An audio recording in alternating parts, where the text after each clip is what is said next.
Allah menjelaskan kepada kita sebagai peringatan juga sebagai hiburan.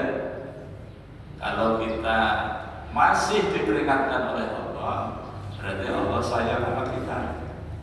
Kalau Allah sudah diam, sudah nggak peduli lagi, ya, sudah nggak mau memperingatkan, berarti Allah nggak sayang.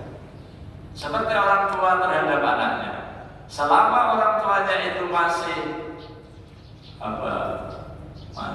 masih nasihat, masih meringatkan, nak jangan tidak sholat, nak jangan nggak belajar Quran, nak jangan banyak main, ayo sholat, masih boleh begitu, itu masih sayang.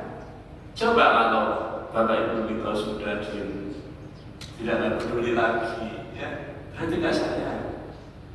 Jadi kalau bapak ibu kita masih marah-marah dengan anak kita, berarti sayang. Allah juga begitu. Allah selalu mengingatkan kita sebagai hambanya supaya senantiasa mempersiapkan diri pada saat kita dipanggil oleh Allah dan tidak kembali lagi. Ya, ini peringatan bahwa Allah SWT adalah zat yang menciptakan kita bangsa manusia dalam keadaan lemah. Kapan lemah itu?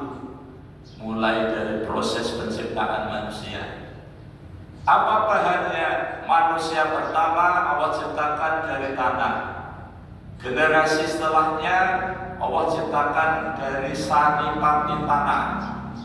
Saripati tanah itu apa yang tumbuh dari tanah, kemudian dimakan oleh manusia, baik laki-laki maupun perempuan. Apakah itu sayur mayur, apakah itu buah-buahan, apakah itu beras, ya, makanan pokok, ya. Kemudian dari berbagai macam makanan itu diproses di perut kita, kemudian semua organ yang ada di dalam perut kita memproses mana yang harus menjadi air, yang harus menjadi ampasnya, yang menjadi vitaminnya, gitu ya. Ini diproses semuanya. Maka kemudian saripati makanan yang dimakan oleh kita ini, maka ada sesuatu sari yang utama, namanya nutfah, sperma, mani, gitu ya dalam fikih. Itu. Jadi mani ini kenapa luar biasa? Itu saripati makanan. Makanya makanan itu kalau kita makan dan sehat, insya Allah nikmat. Setiap kita memasukkan makanan atau minuman itu nikmat. Dan ketika kita mengeluarkan itu, apakah itu BAB, apakah itu BAK, ya, maka pada saat itu pun kita juga nikmat. Biasanya orang yang mau BAB itu dibilang, permisi ya, mau ini satu perut ya, gitu.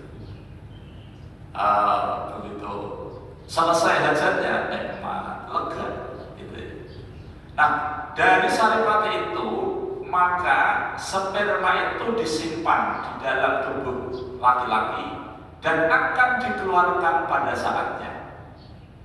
Dan tidak bisa dikeluarkan begitu saja kalau taat patuh kepada aturan Allah.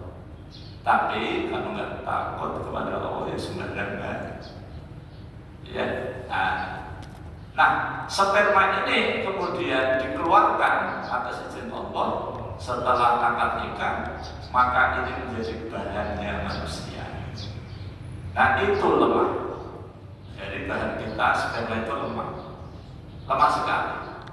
Maka kemudian disimpan di tempat yang kokoh rahim wanita, dan hanya wanita yang berhak dan yang bisa dijadikan sebagai tempat untuk menyimpan sperma ini yang nantinya menjadi bahan manusia itu oleh ibu kita yang di rahim dalam keadaan lemah. 40 hari pertama dalam bentuk nutfah, 40 hari kedua dalam bentuk alaqah, sesuatu yang menempel pada dinding rahim. Kalau terjemahnya alaqah itu segumpal darah. Ya, 40 hari yang ketiga dalam bentuk mudghah, yaitu segumpal daging.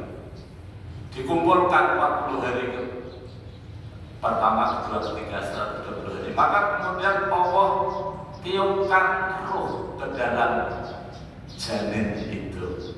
Pada saat itu pun kita dalam keadaan lemah. Dan dalam keadaan lemah itu Allah jamin rezekinya pada saat kita di dalam rahim itu, ya, dengan mengisap darah ibu kita melalui plasenta, ya, itu lemah.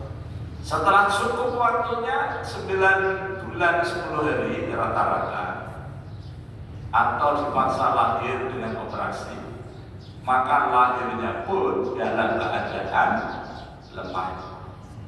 Baik